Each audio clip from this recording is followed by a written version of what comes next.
FitFun's YouTube channel, what's going on? Today we got a banger for y'all. Today we're gonna talk about how I went from this to this in under a year. And that is no clickbait. Both those pictures were taken a year apart. No bullshit. I'm gonna go step by step on what I did differently than what I was doing before, what I do now, and how to maintain it. I got a couple different topics I'm gonna talk to y'all about. I'm actually whipping up some rice and eggs right now. We're gonna sit down, eat, talk, and let's get to it. We got 300 grams egg whites, 2 whole eggs, and 90 grams raw weight of jasmine rice. So with that being said, let's get into it. First subject we're gonna talk about is newbie gains. Now, newbie gains is the first year to 2 years in the gym. This is very important for skinny fat people because skinny fat people usually 9 times out of 10 have never really got into exercise at all. So we're gonna start off with the most important subject, newbie gains, because your first year to 2 years in the gym is gonna be your best years for growth. Now this is just naturally, we're not gonna talk about anything to do with steroids, but your first year to 2 years in the gym naturally is gonna be the most growth you'll ever have at all. So with that being said, take your newbie gains seriously. When you're starting in the gym, do as much research as you can because your muscle is not used to the stimulus that you're giving it. So pretty much whatever you give it, it'll grow. And that's pretty much what newbie gains is. It's when your muscle is not used to the stimulus that you're giving it, so it will grow at a rapid rate. I just noticed I had rice all over my fingers. Pretty much as long as you're eating your protein in grams compared to your body weight, so if you weigh 150 pounds, as long as you're eating 150 grams of protein, all the other macros don't really matter because your newbie gains will kick in and you will build muscle for your first year to 2 years as long as you're pushing till failure, progressively overloading, and doing what you're supposed to do outside of the gym. That includes sleep, nutrition, stress management, etc. So I wanted to cover that first so you understand that just being in the gym, you will start to see insane progress. This is some good shit. Next thing I want to talk about is if you should cut or bulk if you're skinny fat. Now these terms are always being thrown around. Should I cut? Should I bulk? Blah, blah, blah. Listen, if you're skinny fat especially, and you have your newbie gains to get backed up on, you shouldn't do either. What I did when I started is I didn't cut or bulk. I just trained super hard and ate my body weight and protein. What this will do is what this does is it creates so much stimulus for your body and you're not adding on so much extra weight if you're bulking. If anything, what I would suggest is limiting your calories and letting your newbie gains kick in. I don't know if the science backs this, but I truly believe if you're starting in the gym, you can pretty much eat less, like be in a deficit and still gain muscle because of your newbie gains. Now I'm only saying that because I went from this to this. I experimented with so many different training techniques and diets when I first started. But what I found is if I just stuck to the basics and trained hard, that's all I really needed. I was growing and I was getting more shredded. So if you're not cutting or bulking, what you're in is you're in a maintenance phase. You're pretty much eating the amount of calories it takes to maintain your physique. But with that being said, your newbie gains, back to your newbie gains, will still help you build muscle because your muscle is not used to the stimulus. I keep coming back to newbie gains because it's so important. It's pretty much the premises of building muscle when you're skinny fat or just starting. If you train hard for your first year, especially, the first year is gonna be huge. But for your first year to 2 years, if you train hard and eat the amount of protein you're supposed to eat, get as much sleep as you can, limit your stress, you will see significant progress. So, cut or bulk? Neither.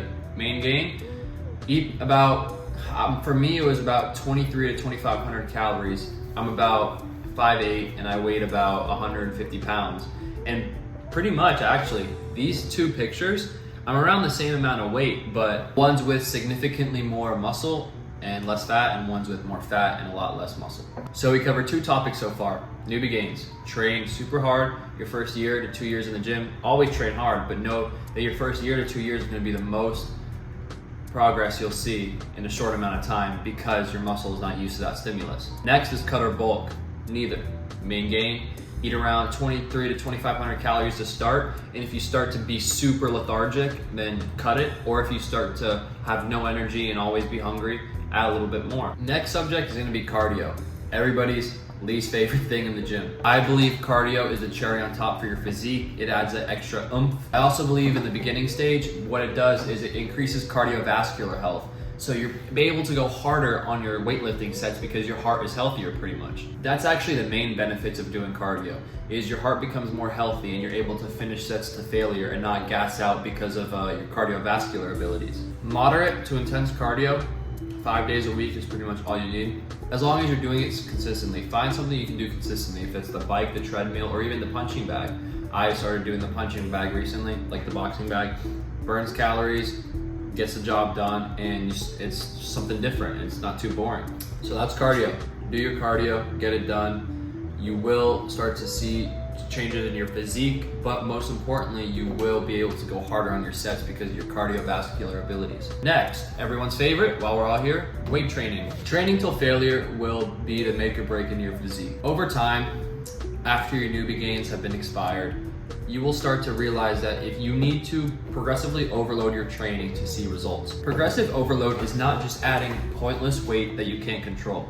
It's to do with the amount of reps you do, the technique, and the weight. Over time, you'll start to realize your actual abilities in the gym. And at first you might think you're training till failure, but it might just be CNS failure or cardiovascular failure. The more you're in the gym, the more you'll actually start to experience muscle failure. Muscle failure is what we're really after here, because once the muscle cannot complete another rep, you have broken it down to its max capability for that set. There's other types of failure, like I mentioned. Central nervous system failure is when you're basically shaking too much, that's your CNS, and you can't complete another rep. Or you have cardiovascular failure when you're huffing and puffing and you can't complete another rep. Both of those reasons are not intrinsic to muscle growth because they have nothing to do with the muscle that you're using. You're not failing because of the muscle's too tired, you're failing for other reasons. So with that being considered, you will not grow from the same stimulus over time. Now, when I say this, we're talking past the newbie gains, because with the newbie gains, back to the newbie gains, you will gain significant amount of muscle in a short period of time with significantly less stimulus than it will take over time to build muscle. So after we consider the newbie gains, yes, you will build a good amount of muscle just starting off. It's basically like steroids when you first start off. Over time, you will start to progressively overload to build a good amount of stimulus, to build a good amount of muscle.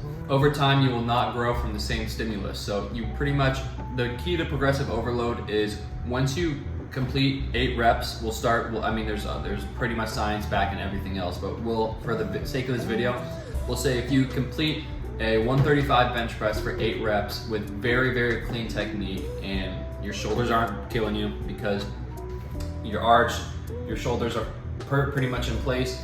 Once you're able to do that, you up the weight, and then you might only be able to get 6 or 7 reps, but over time, you'll be able to get 8 again, and then you up the weight again. That is progressive overload. Or progressive overload can just be adding reps onto it the same weight pretty much. What I would say to cover up the weight training aspect is train till failure, progressively overload over time, but most importantly, which I didn't really cover too much in the weight training, is get your technique down. Your technique will prevent injuries, and if you get injured, you will stay skinny fat. Now, if you made it this far, we're gonna talk about my personal diet to get this shredded and this lean and this sexy. No, I'm kidding. But we're gonna talk about my personal diet. So, we wake up in the morning, we intermittent fast till around, I wake up at 7:30, we intermittent fast till around 10:30. We have a 260 calorie Cliff Bar, and the reason I do a Cliff Bar is because it's easy, it's convenient. I would suggest doing something different, but I wouldn't suggest having any more calories before lunch than around 200 to 250, maybe like a little snack. So for lunch every day, we do a half pound of turkey and 90 grams of jasmine rice. That's around 12 p.m. to 12:30 p.m. Pre-workout snack is 2 rice cakes, caramel rice cakes, and a banana. I used to do 4 caramel rice cakes. It's the same macros. Hit the gym, get back home. Then we have this meal, which is 300 grams egg whites, 2 whole eggs, and 90 grams of jasmine rice. And then before bed, we have dinner, and that's ground beef or steak, and then we have broccoli. And the reason I don't know the grams of broccoli is because it comes in those already frozen bags. You just put it in the air fryer. So if you look anything like me in this picture, that's a great diet you can follow, super easy. And if it doesn't work over like 3 weeks, if you're not seeing any sort of progress, then add or take food out, whatever needs to happen. So that's pretty much the video. We'll basically sum up everything again. Newbie gains, your first year to 2 years in the gym, the most progress you'll ever see, similar to steroids. Cut or bulk, should you cut or bulk? Neither, main gain. Find the calories that fits you perfectly to where you're not drastically losing weight and you're not drastically gaining weight. You're staying in the middle because your newbie gains will back you up. Cardio is the cherry on top of your physique. Do it, it will improve cardiovascular health. You'll be able to go harder in the gym because your heart is healthier. Personal diet, we just covered, I'm not gonna say it again. And weight training. Go hard as fuck, progressively overload, get your technique down, and yeah, pretty much.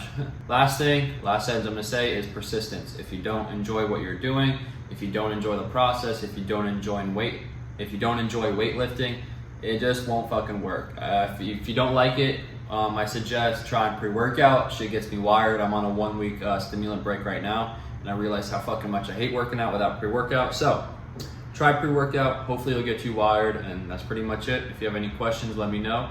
And that's it from me. FitFun's YouTube channel. I'm out. Peace.